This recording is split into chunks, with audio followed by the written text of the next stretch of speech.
So I'll tell you a little bit about my story. Hopefully you can stay awake for a couple of minutes through it, and it doesn't get too tedious. But it'll help you to know who I am. And you'll help me to, because when I say I'm the district superintendent of the Australian North and West District, that immediately puts me in one space.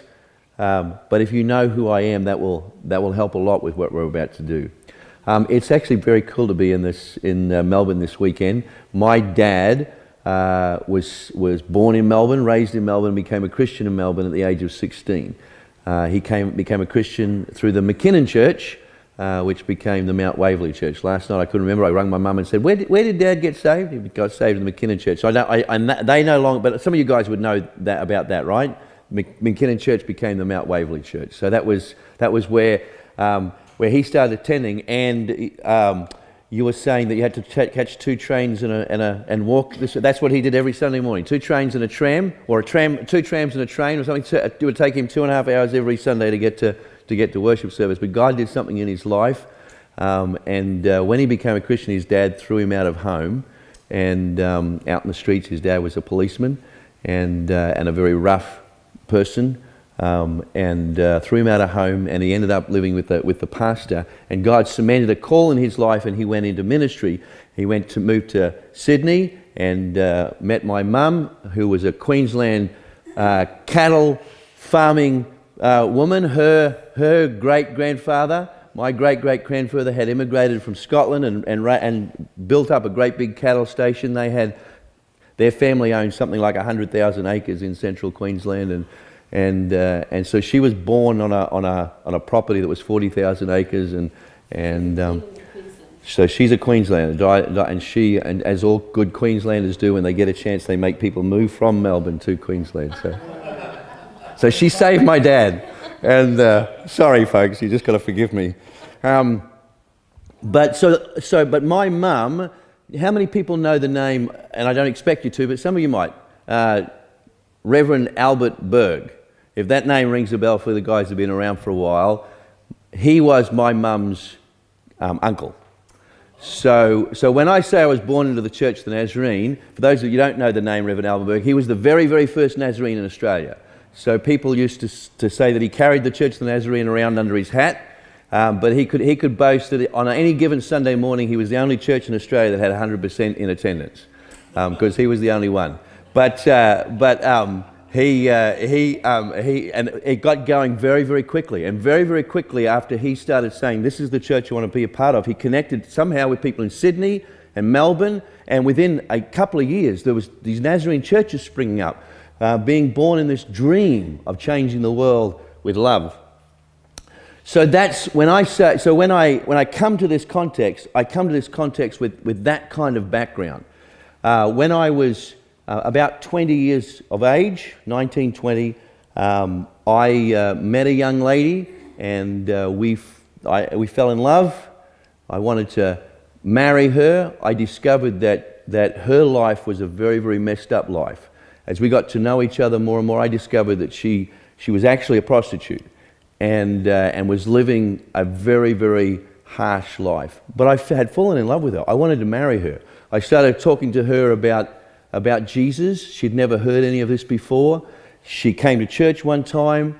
We were getting closer and closer together, and on one morning I had asked her to go to the beach with me. It was 1982, and we had a couple of conversations about what it meant to become a Christian, and I was planning to take her to the beach that day, introduce her to the gospel thoroughly, see her get saved, and when she prayed the prayer, when she'd finished praying the prayer, I was going to ask her to marry me, and that was the plan. But as we were heading to the beach that day, we had a car accident, and her sister, who was also in the car, and her were killed in that car accident, and my neck was broken in 2 places, and I ended up in hospital, and I was a training police officer, and as a result of that accident, I was kicked out of the police force. And my whole life crumbled around me. And people would come to me in hospital and they would say, "Well, God works everything together for good." And I went, what kind of a God kills people for good? How did he make the choice to kill my girlfriend and let me live. Did he toss a coin? Why was her life more valuable than my life? I didn't feel like it was. And I hated that God. And I got as far away from that God as I possibly could. And I started to medicate my pain in every way that I could think about. One evening, I was lying in my bed, sober for a change, and the Holy Spirit entered my room. In fact, I felt like the presence of Jesus walked into my room. And he stood at the end of the bed, and he said, "Roland, I want you back." And I said, "I can't come back. Look at me." And Jesus said, "I want you back." I said, "I can't." He said the third time, "I want you back." And I said, "Jesus, if you'll do something with my life, if you can make something of my life, I will come back." And Jesus accepted me at that point. As I discovered recently, that was never the transaction. That was my concept. We didn't have a transaction. He loved me in that moment and embraced me and received me because he loved me, not because I let him do something with my life. And that's a huge shift. But I didn't know it at that point. And so I got up from my bed where I prayed. The next day, I went to church. That Sunday morning, I went to the altar and I said, "God, whatever you can do with my life, I will let you do." 2 months later, I was enrolled in Bible college. I met my wife now that first day of college. We dated 1 week later. We're engaged a month after that and married at the end of that year. So I felt like it was God restoring my life. But as I got into ministry, there was this echoing voice in the back of my head. "You're not good enough. You don't do enough. You've got to do more. You've got to try harder. God saved you from that accident. You've got to do more. You've got to be better. You've got to do more." And the first church I pastored started growing. My first Sunday in church, there was 19 people in church. The last Sunday we were there 3 years later, there was 97 people in church. God was at work, but I never felt like I was doing enough. The second church I pastored was a bigger group of people when I got there, and I managed to make it a smaller group, but then we started to grow, and people got saved, and I worked as hard as I possibly could, but that voice was always there. "You're not doing enough. You're not good enough. You need to do more. You're not working hard enough. You need to do more." And so I found myself living in that place, trying harder, and it began to stretch my marriage, stretch my relationship. And I found myself struggling with these words. It didn't matter how many people got saved. It didn't matter how many times people said to me, "That was a great message this morning." It didn't matter how many times I would go and visit people and they would respond and receive Jesus. It never felt like enough. And so one day I opened the mail and there was a book in the mail. It was called "We Are Driven." And the subtitle was the compulsions that America applauds. And I thought, well, who would send me this book? It's about America. And it's all about working hard enough and being good enough and doing all the right thing and succeeding. And everyone's saying, "This is fantastic. You've done a great job because you've done so much." But somebody had seen me, that American spirit. And they said, "You need this book." And this book helped me to recognize that I was a perfectionist. There was something driving me to be a perfectionist. In fact, it had a little quiz in the book. And the quiz, I did the quiz, and I got 19 out of 20. It said if you get any more than 15, then you are a perfectionist and you're in trouble. I got 19 out of 20. And I said to my wife, "I know what my problem is. I'm a perfectionist. I didn't even know I was a perfectionist because I'm a terrible procrastinator. How can a procrastinator be a perfectionist?" Well, a procrastinator is a perfectionist because if you can't do it perfectly, you won't do it, right? You'll put it off until some other day. So I was struggling with that, but I said, I did this test and it says 19 out of 20. I am a perfectionist. I know what my problem is now. And my wife said to me, "Well, read me the list." So I read her the list and she said, "Which one didn't you give yourself?" And I said, I don't think I'm that one. She said, "You're that one." So I got 20 out of 20. I am a perfect perfectionist. So I knew what was, and that book introduced me to a concept that I'll share a little bit in a few minutes. And that concept began to break open in my life. And on top of the discovery that love is worth, as I began to allow that to work in my life, I discovered something that changed me forever. But it didn't change me for a long, long time, because I could never escape that. You're not good enough, you're not good enough. We got the opportunity to move to America and start a church in Dallas. And when we got to Dallas, we were given a list of about 90 names. And the district superintendent said to me, there's your future church. There's 90 people. Go and visit them. Invite them to church. Well, I visited almost everybody on the list. What I discovered was those were all people on the list that had left the Church of the Nazarene. And they left the Church of the Nazarene for a reason. They didn't like the people that they were. And so when I would go and say, do you want to come to the Church of the Nazarene? Church of the Nazarene? No way at all. I don't want to. So when I got to the bottom of 90 list, I had absolutely nobody coming to church. And so I struggled and struggled and struggled. And after we'd been there about 6 months, I hadn't gotten very far. I mean, had gotten nowhere. And I began to become increasingly, intensely agitated, because those words kept on saying, you're not doing enough. You're not good enough. This is going to prove you're now in a context where finally people are going to know what a worthless failure you are. This is where it's going to happen. You've kept the illusion up that you can actually be a good pastor because you're growing two churches, but now they're going to find out that you are a worthless failure. And so in that environment, as I began to relate to my wife out of that, we began to argue more and fight more, and she was struggling through her own deep, deep struggle. She had grown up in a home that was unloving, to say the least.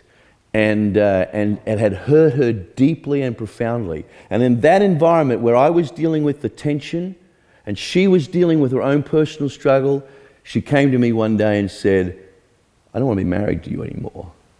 I don't want to be with you anymore. And in that moment, it hit me. All those years before, in a moment, I'd had a car accident. I'd lost my girlfriend, I'd lost my future, I'd lost my job, I'd lost everything that was important to me. It all vanished in a moment. And when my wife stood there and said that to me, I realized it was in the same place. And my world crashed in. Within a couple of days, I was in a mental ward, a psych ward in a Dallas hospital. I'd had a breakdown. And I felt trapped in this room. It was actually a Christian psychological healing program within the contents of a secular hospital, and we would have these group therapy sessions. And I started to talk about the issues in my life. And one night, as I sat, they would put me in a room. They were long, thin rooms. They were probably, I don't know, 4 or 5 meters long and about 2 meters wide, and they'd lock the door behind you when they'd put you to bed. And I was in that room one night, and I was praying, and I was struggling and trying to deal with all of the things that were happening. And in a flash of revelation, I picked up my journal and I wrote, God must be God and love must be enough. I began to realize I can't change the world. I can't fix anybody. I can't control anybody. I have to let God be God. I can't be God. And when I relate to God, I have to relate to Him as God. He's not my magician. He's not my Mr. Fix-It. He's God, the loving God of the created the universe. That's who God is. The only thing that I have is love. And if I can't relate to people out of love that I'd already started to discover, love is value.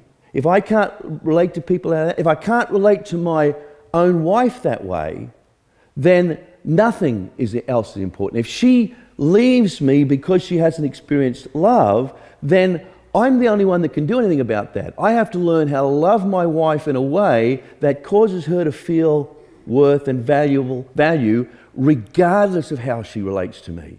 The only influence I have in people's life is love. As a pastor, the only influence I have is love. If I can't start a church by using love, then any other method would not be right. Love must be enough. And in that moment, my heart changed. God did something deep inside of me that resonated with an encounter I'd had with God many, many years before, where I said, God, I give you every part of my being. And in that moment, he said, do you remember when that happened? This is what that means. In that little group, we were in the hospital, was a young man called Don. Don had been going to work one day a week after his fiancée had left him. And he was shattered and crushed. And on his way to work, he's a builder. He pulled up outside of the building construction site. And as he pulled up, his radio went, woo, and started searching up and down the radio dial. He hadn't pushed any buttons, he'd done nothing, but it just started scanning. And it stopped. And when it stopped, it said, are you feeling discouraged? Are you feeling abandoned? Are you feeling lost? Then go to this hospital and join this program. We can help you. And he went to that hospital, went to that program, and that's the group that I was in. So we're sitting around this group, and I'm sharing out of my brokenness, sharing out of my lostness, and starting to find healing because I've discovered this truth. God must be God and love must be enough. And he came to me during one of those mornings and he said, you know, when you get your church started, I'm going to be a part of it. And, you know, in a psych ward, that's not the best place to go picking up future members. Because, you know, I went, fine, yeah, that's nice. You know what? We became the best of friends. He is still on the board of that church that eventually got planted. He found a girl through the ministry. They got married. They have a child. I married them, and it was a beautiful story. But I related to Don out of that revelation of love. So immediately that I found that revelation, God gave me an opportunity to live out of that and transformed a life straight away in front of me. So that was when we started really processing. I'd already made this commitment. I'd already understood that love was about worth, but I'd never discovered how deep the pain is and how deep God's love wants to go in transforming us. But in those moments, God showed me the key. And the church got started out of that, and it was a wonderful experience. So what I want to share with you now revolves out of that. So we're going to start with this. The power of your story. You have a story like I have a story. And in the middle of that story, you will find moments of joy and moments of pain. I want to do something not real safe right now. I want us to go and get together in groups of 2 or 3 people. And I want us to share our stories with us. A memory from childhood. I want you to think about a memory from childhood. And I want you to think about a happy memory, and then I want you to think about a troubling memory from your childhood, and just tell the story. So we're going to take about 5 minutes to get into groups. Everybody just get together and tell a story. What was that all right? Feeling like for others? Telling our story. When you were telling your story, were you reliving it, or was it like you were reading a book? Reliving it. How many people had that? When you were telling the story, you were seeing yourself there. You weren't. It was actually, you were feeling it. You were feeling the emotions, and that's why I wanted the joy story and the troubling story, just to help you see. You actually felt those emotions, right? When you were listening to the story, did you sense those emotions? It's interesting, isn't it? How many of us enjoyed that experience of sharing those little stories? Once you got into it, I know when I first asked, oh no, I didn't come here to relate to people, I came here to listen. I understand how that works because that's how I feel. But once we were into it and you were telling us, how did that feel? Was that enjoyable? When we give a person a story, we're giving a part of ourselves, right? We're actually giving away ourselves. We think about our lives in terms of a story. That's how we think about ourselves. We see ourselves in this journey of story. If I hadn't already told you my story before, I would have told you my happiest story when the best fishing trip I ever went on, and my troubling story the day that my family, when we were leaving the US to come home, my family had to leave about 12 months before I was able to leave. So we were facing a difficult period of time, and that was the last Sunday that we were together in Dallas, and those are my 2 youngest kids, and I feel that emotion of those hugs. They knew it was coming. And so we do feel those emotions. Here's an interesting thing. Life is a narrative, and we recall it as such. It's a story. Faith is very often measured in moments, but life is lived as a whole. So we go to church. We have a moment. We get saved. We have a moment. We experience a Bible study. We have a moment. But we live a story and we have moments. Our faith must respond to our story, not just to our moments. And here's the truth that I found. There is something that weaves its way through all of our stories. And when we encounter faith in moments, if it's not weaving through our story, it doesn't deal with the realities that weave through our lives. And so faith becomes this disconnected, conscious process. But our lives are this story, and what has to happen is our faith must become part of our story. It must become part of our reality. Must become part of our narrative. So let's reflect on a couple of things we've already looked at. We all love to love. We love to love. We just love to love. We love it. We love loving. We love loving, don't we? Just love to love. Love is good. When you're with your kids, that's great. Love your kids. I love being with my kids. I try to make special one-on-one time with all my kids. I love being with my kids. But you know what the coolest thing about being with my kids is? They let me. They let me spend time with them. I mean, these guys, they're just the coolest people on the planet, and they let me be with them. It's just an amazing thing that I get to. And when I'm with them, I'm in my 20s again, because in my brain I still am. But when I'm with them, that's how I feel. Of course, they don't see it that way. They think it's a mission of mercy. But I get to do that. I love that. Don't you love that? We love to love. Being with our kids as parents can be one of the most awesome times. And those times are actually times that we get to sow worth and dignity and value into our kids' lives. So we love to love. We live to love. That's what we live for. We want love. We all want to be loved. We experience love when we experience worth. We live to love. We experience love when we're experiencing worth. If I'm not experiencing worth, I'm not experiencing love. So what happens for us? We love to love. We live for love. We feel worthless. And therefore we're not experiencing love. And we can have this dichotomy. I'm not good enough. Do more. Be a better pastor. Do more. Try harder. Be a part of the doing something people. Love is ultimately a relational term.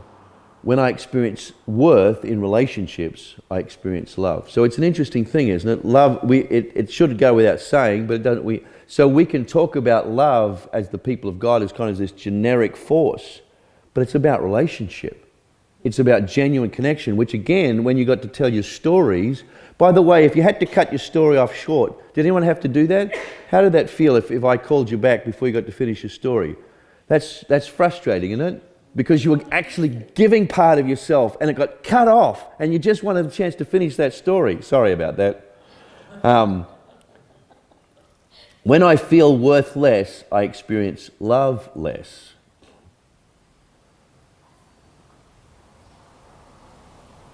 So let me ask you a question. What is the impact of broken relationship with God upon our lives? So we understand this, don't we? That we, as a result of Adam and Eve's sin, are born out of relationship with God, right?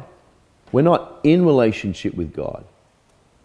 So theologically, we understand we came into this world and we're born out of relationship with God, and we got saved and now we're in relationship with God. We understand that.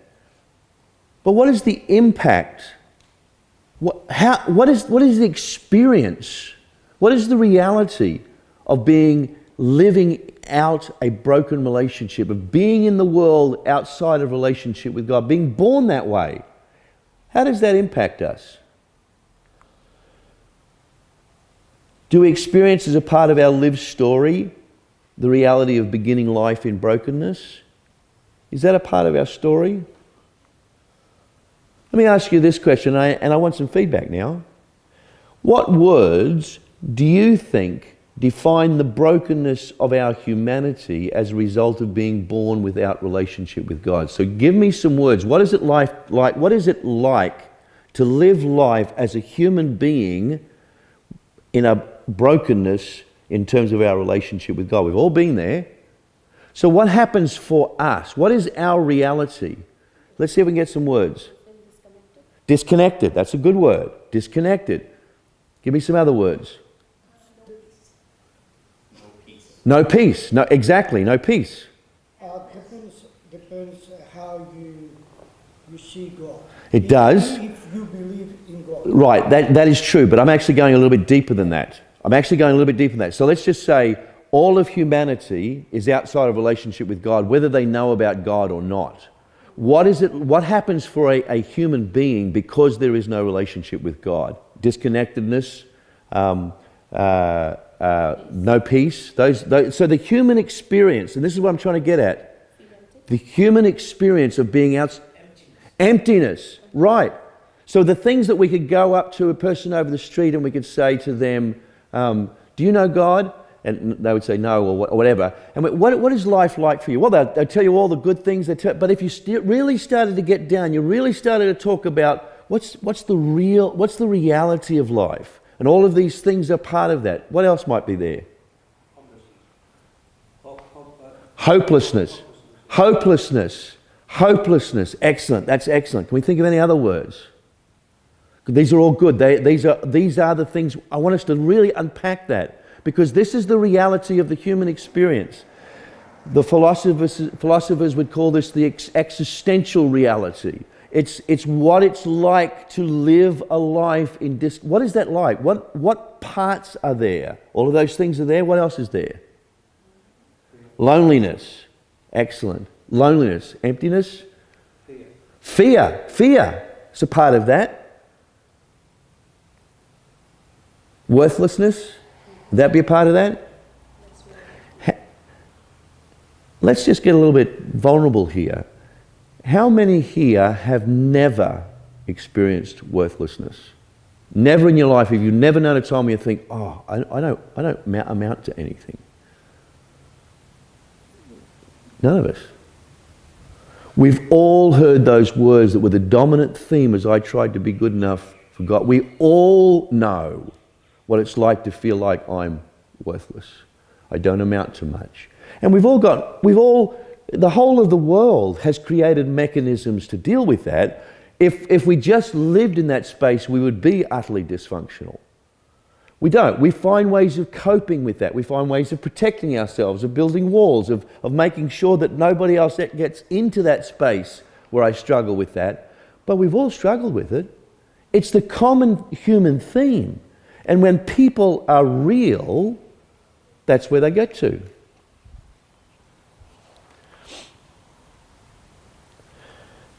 Our human experience born out of relationship with God can be defined by one word. Are you ready for it? Shame. The human experience of brokenness is the experience of shame, and everybody has felt it at some point or another. And what we're going to deal with today is, first of all, unpack our understanding of shame. You know what? Shame is such a part of our human experience, and shame is such a problem for us, we actually don't like to talk about shame. We struggle to talking about shame. In fact, we avoid talking about shame. If someone said to you, come over here and talk to me about your shame. Tell me all the shameful thing that's happened in your life. Tell me how you experience shame. That would not be a conversation you would enjoy being a part of. Because if you think about it and you actually start thinking about the things that have caused you to experience shame, you start to creep away inside, right? We start to pull back. In fact, most of our life, even as Christians, and certainly that was my reality, I never feel good enough. I'm not enough. I am not good enough. That's my struggle with shame. And the good news, if you want to call it that, is we're all in the same place together. Let's unpack that a little bit. Shame exists as a feature of culture, primarily in shame honor cultures. So there's a shame piece in cultures. It is most prevalent in a shame honor culture. Asian cultures, African cultures, I presume probably South American cultures, they recognize the shame honor cultures. And this is what a shame honor culture, this is how a shame honor culture works. If I can contribute to the family unit, I have value. I belong. I fit. I'm accepted. When, as a part of this family, I fit because I bring something to the family. If I do something that detracts from the family or the tribe or the village or whatever, if I detract from that, then I have harder. So shame is much more subtle in a guilt justice culture, but it is equally there, equally prevalent. The second way that shame exists is as an existential personal reality, and we just tried to show that. But we are very, very sensitive to shame. I didn't ask permission. And so even as people of faith, that distortion, what happens is, and neurobiology will tell you this is true, our brain works on short circuits. So when we're learning to drive, right? First time we get into a car, we have no clue, and we've got our feet. If we're doing a manual car, we get all over the place. We can't, and we get it wrong. But you do it for a month or so, and it becomes second nature. And before you know it, you're driving, and you're not even thinking about it. And then there's a whole other set of problems. But we can do it automatically. What our brain does is it short circuits everything so that we can do things without having to think about it, right? So our brain has a whole heap of that. The neurobiological pathways make stronger and stronger connections so we don't have to think about it. If I'm born in broken relationship from God, the neurobiological pathways that are developing in my mind are being shaped around the experience of shame. So even when I become a Christian, those pathways are still there. So when the pastor gets up and says, you guys aren't doing good enough. You ought to be at this program, or you ought to be doing that. We go, I probably should be doing that. I should be trying harder. I should be doing more, because the pathways connect very, very quickly. And so we actually learn, whether it be the church or the places we work or the schools we go to, we learn that we can control our environment by using those pathways. If we cause people to feel shame, they will react accordingly and not do things or do things in order to avoid that shame. And when we learn behavioral management through the shame mechanism. So we learn I can control my environment by using shame. But here's the question. If shame is the result of broken relationship from God, shame is the result of sin. When we're using shame, we're actually using the power of sin. And that's why the love way is so radically different, because love refuses to use shame. The power of shame, the great lie, which we just demonstrated right there, the great lie. Shame kicks in straight away. So here's some things to help us unpack our understanding of shame. This part is really, really important. Shame is identity. I am wrong. So my identity, who I am, is wrapped up in shame. I am wrong. I'm the problem. I'm not good enough. I'm the issue. Shame is about identity. Shame is about perception. I am not good enough. My perception is that I am not good enough. Shame is relational. In relationships, my worthlessness will be discovered. I need to withdraw. Shame pushes us away from relationships. Shame always occurs in the context of relationships, and it's always pushing us apart. Shame always pulls us apart. Love always pulls us together. Love is identity. I am his. Shame says, I'm wrong. Love says, I am his. Shame is perception. I'm not good enough. Love says, I love you. You're valuable to me. Shame is relational. It drives relationships apart. Love draws relationships together. By the way, take this little exercise. Go away and think about some of the relationships in your life that have broken. Think back through the process of how that broke. And have a look where shame was in that picture. You'll find it. It was either you struggling with your shame or that person struggling with their shame, but shame will be in there. What if love could have been there in that place? So here's the characteristics of shame. Shame is exposure. I feel exposed. Shame says, you can see me. I'm exposed. The second characteristic is a need to hide. Shame says, I've got to hide away. I've got to get away from whatever it is that's causing me shame. Interestingly experienced, just another example of how much a part of the human race shame is.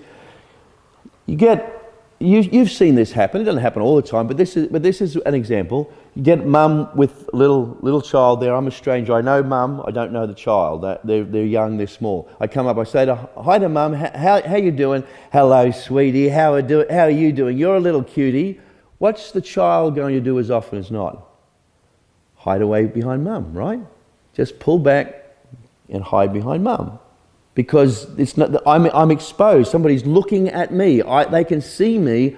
I need to get away. That's why public speaking is such a fear for so many people, because I'm exposed. I don't want to do that. I need to hide. Here's a lot of words. A perceived incongruence between expectations and achievements. What does that mean? Well, I see a gap between what you expect of me and what I can do. That always creates shame. It's the reason that institutions will always create shame, because there's always an expectation and we never feel like we can achieve it. So I go to work, the boss wants X and X and X done. I think I can do X, but I'm not sure about X and X and X. And now I feel bad about myself because I'm not good enough for the environment. And it's a perceived inadequacy. The boss may very well be thinking to himself, anything they do in this job will actually be pretty good. I just need something done. But we're thinking, I can't do it good enough, right? It might actually be the exact opposite. We might think we can actually do it, and the boss thinks we can't, and then they tell us we did a lousy job, and immediately, what do we feel? Shame. Inappropriateness. I don't fit here. I'm not right for this place. I don't belong. This is not my space. That's shame. A threat to trust. Shame says, I'm not sure I can trust you. You are going to hurt me. You are going to expose my own inadequacies, and I cannot trust you. A contempt of self. I am worthless. I deserve to die. I'm not good enough. That's shame. And those characteristics may not be involved in every situation of shame, but some of them will be. And I know that you can already think of times in your life where those have been a reality. So, where does shame come from? The fall, broken relationship. So what was really lost in the fall? So here's a very interesting thing. Prior to the fall, the first couple lived in a state of love that was free from shame. Right? How do I know? Well, how do we know? They were free of shame. How do I know that? Because right at the end of the second chapter of Genesis, it says this. They were naked and they knew no shame. So it was saying, it was saying they were naked and they knew no shame. The evidence that they knew no shame, so the knew no shame is a global sense. They didn't have shame. And the way that we know they didn't have shame is because they were naked. Now, from a Western perspective, we would look at that story and we go, oh, how cute is that? That's nice. They were in love with each other and they're very, very beautiful and they're naked and there's no one else around and that's just a lovely story. So all this is saying is that they were in love and it was a beautiful story. Of course, obviously as the first couple, they could do that. It gets less and less true the further away from that point in time and the older you get, but it still looks like a romantic, lovely story. They're naked, they don't feel it, but that's not what it's saying. Because to the Hebrew reader, in the Hebrew mind, nakedness was shame. If you're naked, then you are shame. So when it says they were naked and knew no shame, the Hebrew reader looked at that and went, what? That's not the world that I know, because if you're naked, there is shame. You see the story of Noah, the 3 sons, and they see him naked. And the Bible paints very clearly that as a shame story. Shame is the narrative of that story where the sons find, the one son finds dad naked, goes away and he tells his brothers come and back into the tent and cover his nakedness because that's a shame situation. He can't be seen naked, so they cover him. You see David coming back from getting the Ark of Covenant and bringing it back to Israel. And he's so overwhelmed with his joy, and he is so ready to say, there is nothing that I wouldn't do to show how much I love my God and am excited about the reality in which I exist, that he stripped naked and danced before the Lord. He is saying, I have no shame in the presence of God. But what happened? His wife saw him, and the Bible said she loved him no more from that moment. She saw him, she knew that's a defile of the shame culture. You are bringing dishonor on our family because you're naked. You're the king and you're naked. That brings dishonor on our family. And the Bible says love stopped from that moment. Do you know where else the scriptures connects nakedness with shame? On the cross. We see paintings of Jesus and he has a loincloth on. But that's not the reality. He was absolutely naked. That whole story, the cross, the nakedness, on a hill, outside of the city, every one of those pieces deliberately is connected in Scripture with shame. To hang on a tree is a curse. Scripture says that. So that's a shamed place. To be on a tree, hung on a tree is a shame. It's a curse. Curse is shame. If you're outside the city, you don't belong. You haven't been accepted. You are in the place of shame. So that's why everyone would bring everybody inside the city at the end of the day, because everyone that came in the city was accepted. They were loved. They were valued. They were honored. But if you live outside the city, then you are in the place of dishonor, of shame. It's very interesting. The story of blind Bartimaeus starts off with, as Jesus went out of the city, he came across a blind man, finds him outside the city in the place of shame and brings healing. Almost every single interaction of Jesus with people is an interaction between grace, honor, and shame. The woman taken in adultery, shame. The woman at the well, shame. Zacchaeus up the tree, shame. All of them, they're all shame stories.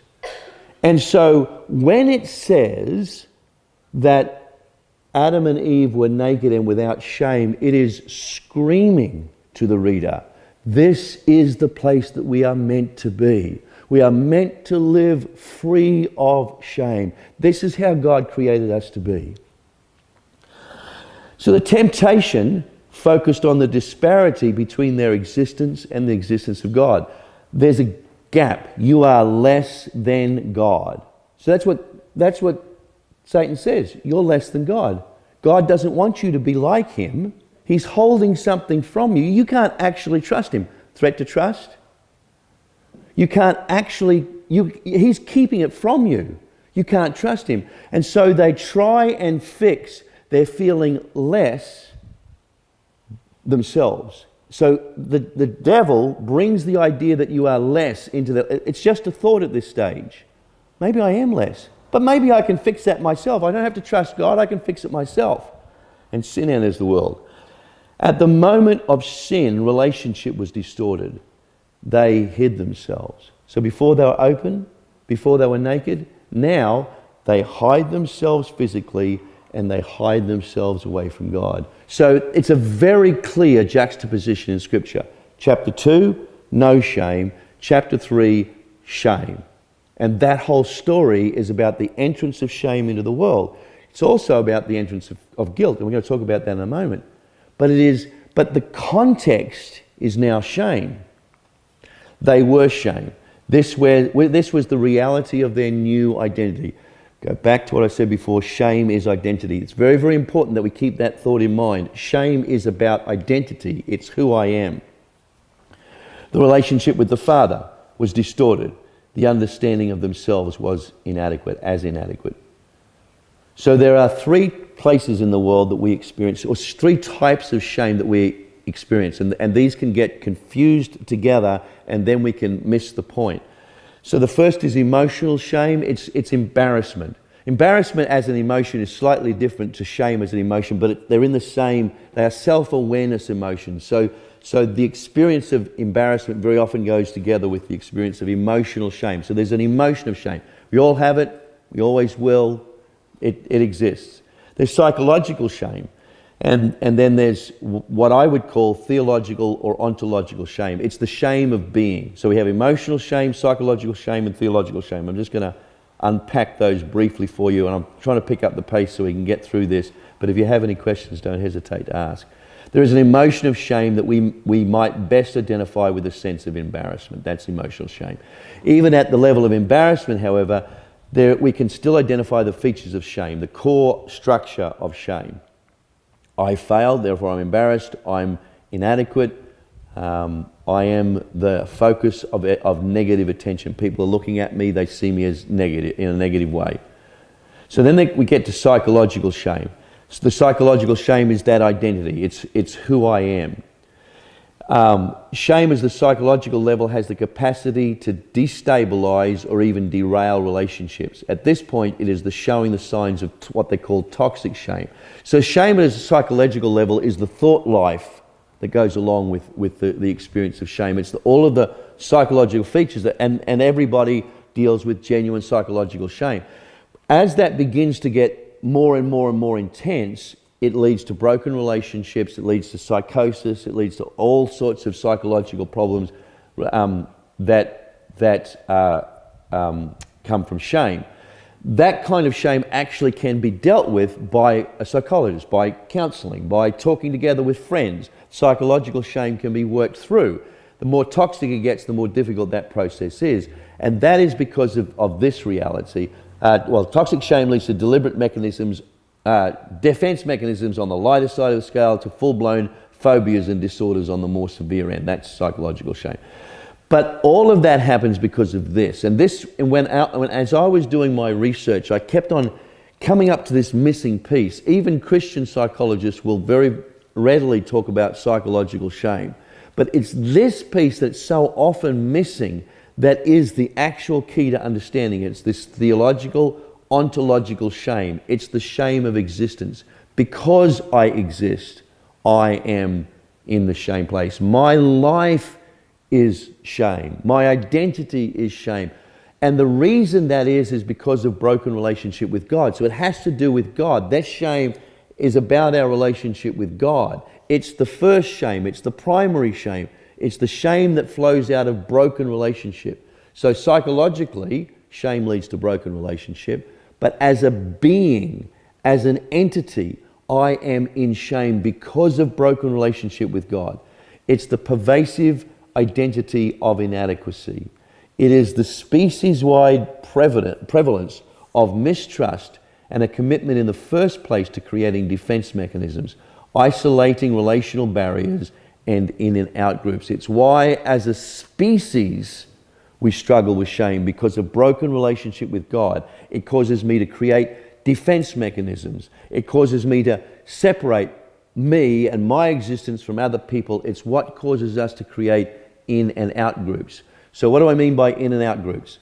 The in groups are the places where we belong, the out groups are everybody else. So you go back to the footy illustration, and the people that belong to my club, which you would guess would be the Brisbane Lions, they're the good people, and the people that belong to, well, Collingwood's okay, but Carlton, you can't go there. So these are my people, and then there's the less people, the inadequate people. We look at that in terms of places that we come from. My city is better than your city. My state is better than your state. My country is better than your country, and even worse, my nation is better than your nation. My national identity is, and so therefore I have the right to destroy you because I'm better than you. Or, even worse, my race is better than your race. My gender is better than your gender. My sexual preference is better than your sexual preference. We find all of these places to create in-groups and out-groups, and then we attach morality to it and we make judgments about them. Now, I want to be careful at that point because I know where people, but the problem is not the issue itself, it's the judgment that goes along with in-groups and out-groups, right? So, my church is better than your church. My faith is better than your non-faith. One of the terrifying things, in truth, about the way we process our faith is that when we look at a non-believer, we see them as inferior. And you accept my faith, it's actually a validation of me. So I want to convince you to become like me and to step into my group so that you will have worth and I too will have worth. And that's an aberration. You are a lousy, rotten sinner going to hell. I'm also a sinner, but I'm going to heaven. But you're worse, and I'm going to heaven. So become a Christian, so you too will go to heaven. What a horrible construct! What a horrible construct!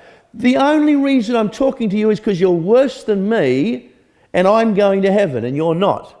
And I'll get a better, and I've heard this, you've heard it, I'll get more crowns in heaven because I got you to be in my group. We love because He loved us.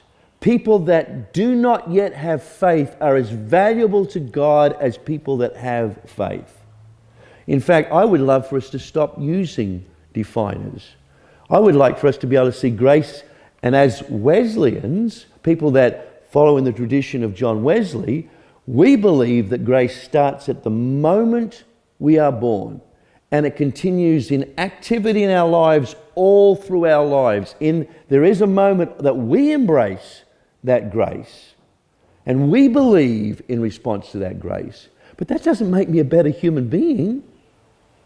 God loved me long before I came to faith, but He loved me so much He wasn't just sitting in heaven waiting for me to come to Him. And He wasn't just doing some action of legal ramifications on the cross. He actually entered my world and loved me actively. From the moment I was born, He engaged in grace in my life and drew me ever continuously to Himself. It's not that we loved Him, it's that He loved us. When He looked at me, He went, "Roland, you're amazing. I love you." And I said, "If you can make something of my life, I'll come to you." And Jesus said, "You know what? I'm just going to let that sit over there because you'll work it out. But the only reason I'm standing here at the end of your bed is I love you. You are valuable to me. I care deeply and more profoundly than you can know about you. I love you." And he drew me to Himself. But that grace had been working in my life for my entire life. And as the church, we have to be careful of allowing in-groups and out-groups to be created because that's a shame structure and it represents our brokenness. It doesn't represent our hope. And our theological, ontological shame brings the fear of the loss of love. We're always terrified that we are not going to be valuable enough to be loved. So the difference between guilt and shame is important to understand. Guilt says, I've done wrong. Shame says, I am wrong. So when Adam and Eve sinned, they had done wrong. And grace was the response to what they had done. But not only did they do wrong, they became wrong. They understood themselves as wrong. The research is showing this, psychological research is showing this. Guilt requires empathy. In order to feel guilt, I have to realize I hurt you, right? If I'm going to say sorry to you, I have to realize I hurt you. So the guilt helps me to understand you're experiencing pain and I'm a part of that pain. So I say sorry and seek forgiveness because of the guilt. So guilt requires empathy. Shame requires self-absorption. I don't care. I don't, this is my stuff. You just have to accept me for who I am. I don't care how you feel this. I've got my rights. And shame is focused in on self. Guilt sees the other person. Guilt is a consequence of love. If it requires empathy, it comes from love. So God speaks into my life, I love you. And the human response to love is, I feel guilt for the brokenness. But shame says you're not good enough. My words to Jesus when I was lying in the bed was, look at me, I'm not good enough. That was shame. I could very easily see my guilt, but it was my shame that tried to resist the grace of God. So some people in the process of doing this say, isn't shame a good thing? Doesn't shame stop us from doing bad stuff to each other? If we feel, doesn't shame have a protective thing? It's an awful thing when someone's shameless. So I want to explain the difference between someone being shameless and someone being shame-free. To be shameless is to create a defense mechanism against my personal shame. So the way I protect myself from the feeling of shame is to say it doesn't matter what I do. It's impervious to any form of challenge. It's a pathological condition. To be shame-free is to discover our identity in Christ, to have our memories healed of their sting, and to be daily being transformed from the habitual psychological patterns of shame. So God calls us to be shame-free, like our original state, not shameless. And we'll get to, I'll unpack in a later session how that happens. It's a lifetime journey. The struggle with shame, we will, because of the patterns, because of the neural biological pathways, we will struggle with shame. But the answer to shame is always the same thing. Always, never any exception. Love. Love. Love. To be shameless is to have no restraint on inflicting pain upon another. Shame is often seen to have positive guiding and controlling impact upon a community, and to be shameless is to live without regard to these restraints. So in that context, people say shame is a good thing, because if I experience my shame, then I won't move outside of the parameters of the community. My response to that, because I honestly do believe the shame is a product of brokenness from God, my response to that is that actually what protects people is love. And we recognize if that experience of shame is me stepping outside of the love, but it's the love that protects me. And if I shame somebody into doing something, they will do it with a sense of their own inadequacy. But when a person does, they can do exactly the same thing in a response to love, and they will do it with joy and hope and enthusiasm. There is nothing that shame can do that love can't do infinitely better. To be shame-free is to be guided by love as our restraint rather than shame. Our identity is intended to be formed we were supposed to know ourselves in our relationship with God, but it isn't formed that way. It's formed in relationship to loss. Its shame is that loss of relationship. Shame becomes me-centered. It's this distorted self that becomes the center of our focus. It's this distorted identity, this shamed identity that becomes the focus of our lives, and that is sin. That brokenness, that separation from God is sin. Our identity without Christ is the sin. So we do acts of sin, but the sin is our identity outside of relationship with Christ. So just because I might be experiencing shame doesn't mean that I've just sinned, that I'm sinning because I have shame. Shame is the result of my brokenness, the brokenness of my relationship with God. So just in case a person feels shame because they have shame, I would want to very quickly say, it's not because I've done sin now that I have shame. If I do sin now, I will have shame. But the shame that I experience from day to day is not a result of the fact that I have done sin. It's a result of the fact that I'm born sin. I'm born in brokenness. I'm born outside of relationship with God. I'm not sure I'm going to spend too much time because we're in this, but the illusion of control. We control in order to feel safe. The reason that we want to control is we want to feel safe. We control in order to avoid our fears. We control because all we have to work with is our perspective. I can see things from my perspective and I want you to respond to things the way I want them. I'm going to control this. But remember, we can either love or we can control. The reason we control is because of our struggle with shame. Our perspective is a shame perspective. So love is to release from control, not influence, but control. We will always have influence, particularly if we are loving. It's not to release people from our influence, it's to release people from our control. Love, I love this little piece. Let's see. Okay. Love moves to deeper relationship. Love frees and heals from shame. Let me explain that. Probably doesn't need much explanation. You already understand, right? When I love somebody, so I met Patty today. Instantly, I felt Patty's spirit and I felt love, right? If we had the geographical opportunity, I would love to get to know you better. I would love to move into deeper relationship with you. That's love, see? Love always says, let's become closer. Let's experience more love. Love always moves towards more love. It always does. It's shame that stops love from moving closer. So love says, let's become friends. Let's share our lives together. That's what love does. So love moves progressively towards more love. But in that journey, it transforms. Love always does. So if I'm in a relationship with somebody and I have a friendship with them, as I'm getting closer and closer to them, I'm becoming a better person. Because I'm learning how to love that person more effectively. I'm learning how to get closer to them. I'm learning what they need. I'm learning to be selfless. And I'm becoming actually more like Christ just as a result of that relationship, even without knowing God. When people love each other and they move towards more love and they're changed in that process of love, we believe that's actually God at work long before they even know Him.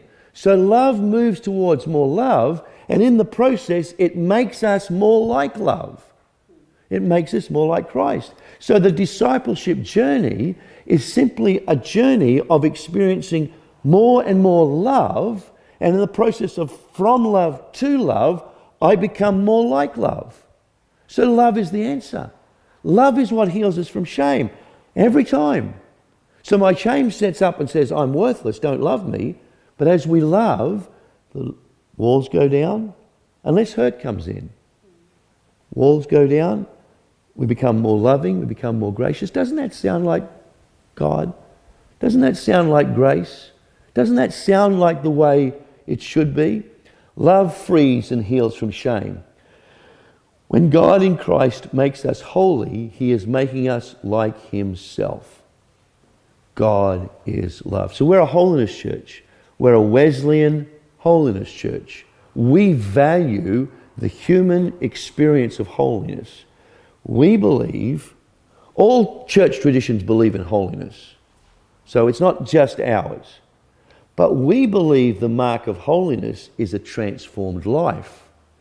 Not my duty, not what I am trying to do, although we've expressed it that way many times. Holiness is actually me becoming like Christ, not in what I do, but in the being that I am. And what I do flows out of the being that I am. So when God makes us holy, He is making us like Himself.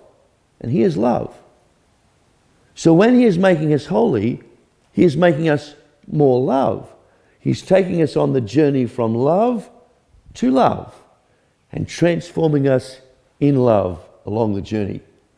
God is making our story His story. He is healing us from shame in our story.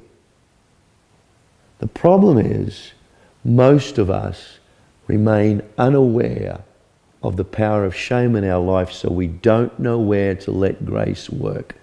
We throw defense mechanisms up against the very thing that God is trying to do. God is trying to take us from love to love, and on the journey, make us more like love. But on that journey, in my story, I bump into these things that tell me I'm not good enough. I can't go any further. That's as far as I get. This is the point I need to put my mask on. This is the point I need to have people think I'm good enough when I know I'm actually not. But we believe that as we allow God's love to work in our life, He is always taking us closer and closer to Himself, making us more and more like Him. And there's a theological word for that, which we'll get to in the next session. But that's the journey. That's the process. And it's the heart of who we are. It's the heart of our theology. It's who we are.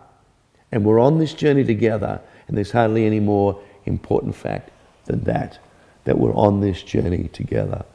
We are called to love each other. And we'll unpack that a little bit as well after lunch.